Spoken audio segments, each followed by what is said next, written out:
ma répentance par rapport à la spiritualité. Les cris de mon âme. Bonjour à tous.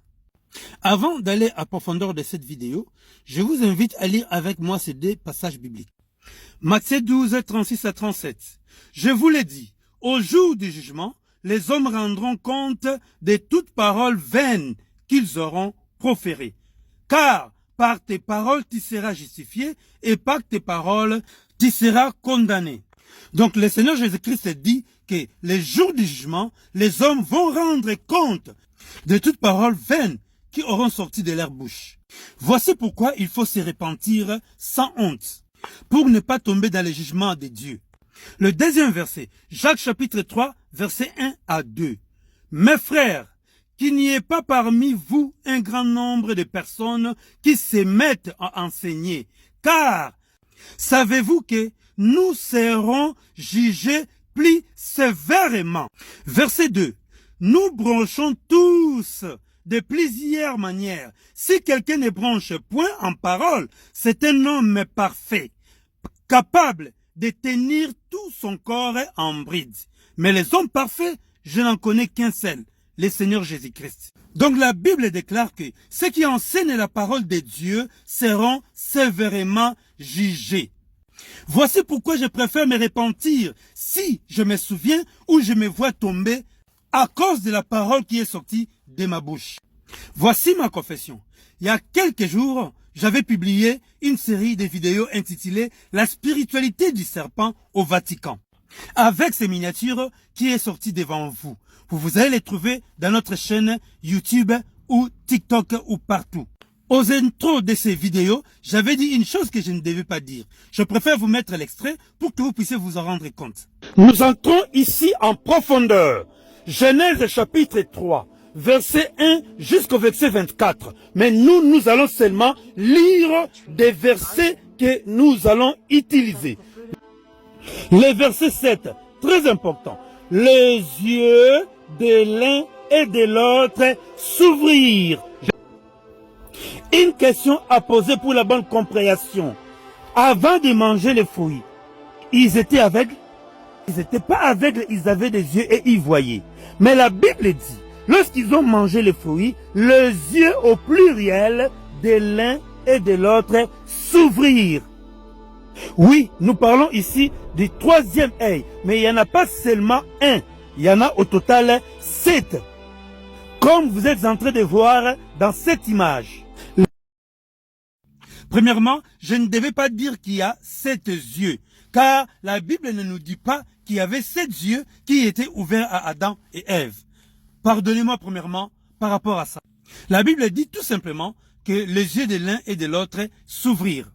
Et la Bible ne l'appelle pas troisième œil.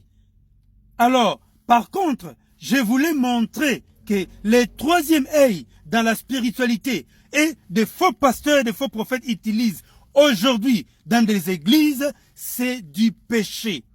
C'est du péché, c'est la façon que le diable a donné aux gens pour voir dans la spiritualité les problèmes des gens et cela amène à l'enfer. C'est là ma confession. Je me répands et je vous demande pardon par rapport à cela. Comme avait fait le roi David, dans Psaume 32, verset 1 à 5. Nous allons lire que le verset 5. Je t'ai fait connaître mon péché. Je n'ai pas caché mon iniquité. J'ai dit, j'avouerai mes transgressions à l'Éternel. Et tu as effacé la peine de mon péché. J'ai aussi été touché par ce grand homme de Dieu qui s'est repenti par rapport à ses enseignements concernant la dîme. Écoutons.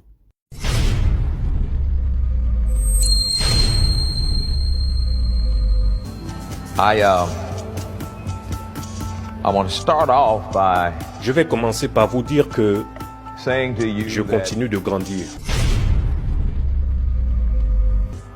Et que les enseignements que j'ai partagés dans le passé, le sujet de la dîme, n'étaient pas corrects.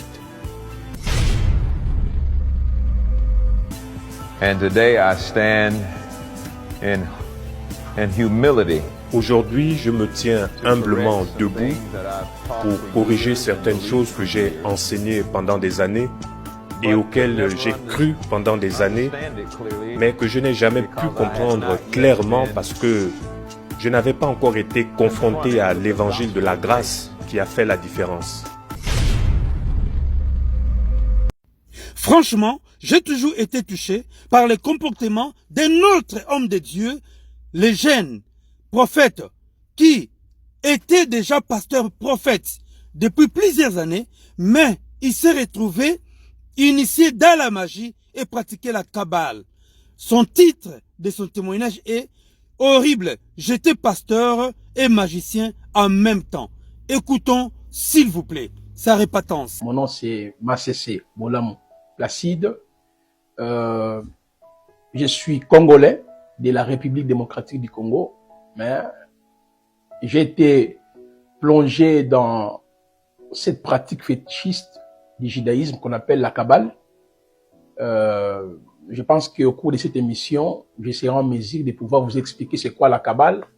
Vous voyez aujourd'hui les pasteurs avec des talits, des kippas. Il y en a qui utilisent le P de Gédéon, le P de David, le P de Salomon. Il y en a qui portent des croix. Il y a des bagues. Et j'en faisais partie de ces mouvements ésotériques du judaïsme.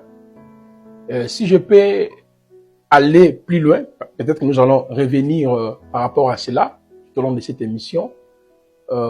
J'ai connu le Seigneur, je dirais, et en 2002, en 2000, c'est en 2000, nous sommes arrivés dans l'église des réveils jusqu'à ce que le Seigneur nous avait orientés auprès d'un apôtre qui s'appelle apôtre Paul Fogompia. C'est lui qui m'a baptisé, c'est lui qui m'a encadré, c'est lui qui m'a enseigné la parole. Et en 2003, c'est lui qui m'a donné aussi l'occasion de prêcher la parole. Et en 2007, j'ai été reconnu étant prophète, c'est-à-dire j'ai reçu la main d'association. Et dans la même année, j'ai commencé une implantation, c'était dans la commune de Matete. Et je pense que j'ai fait beaucoup d'activités dans cette commune, des campagnes en plein air. Lorsque nous sommes arrivés en 2010, nous avons connu beaucoup de problèmes dans Katia Assemblée, jusqu'à ce que, dans ces moments pénibles, parce que ce que je suis en train de partager avec les enfants de Dieu, c'est mon parcours. Alors, j'ai évolué. En 2010, il y a eu beaucoup de problèmes, des soucis. L'église ne marchait pas. Et rien n'a évolué dans le ministère.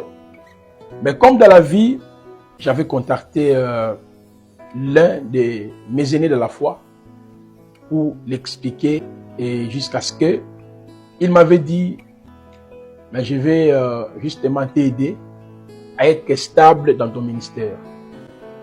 Il avait même cité le nom de pasteur que moi j'ai envié de loin. Il est actuellement en France. Il est en France.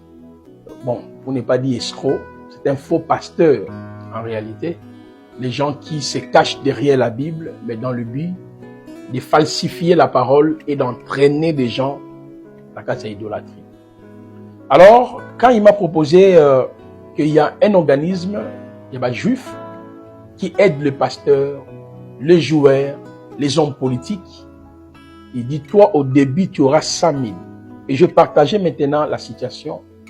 J'ai essayé d'expliquer la situation à mes collaborateurs. Donc voilà, Elohim nous a fait grâce. Nous aurons 100 000 $. La suite de son témoignage est qu'il devait suivre des cours de formation pour gérer l'argent, les 100 000 qu'on lui avait promis. Or, c'était ça l'initiation à la spiritualité, à la Kabbale, qui est la magie, le satanisme. L'église évangélique est inondée maintenant par de faux prophètes, de voyants, de pasteurs, de spiritualité. Attention, attention. Alors vous aussi, si vous vous reconnaissez avoir fait une erreur ou peut-être se retrouver dans un mauvais chemin de la spiritualité, or au départ, vous étiez vraiment en train de suivre le Seigneur Jésus-Christ ou de chercher le Seigneur Jésus-Christ dans la vérité, mais on vous a fait sortir de la vérité, c'est à vous de pouvoir vous repentir. Cette vidéo est faite pour vous. Likez, commentez surtout et partagez ces messages. Que le Seigneur Jésus-Christ vous bénisse. Merci.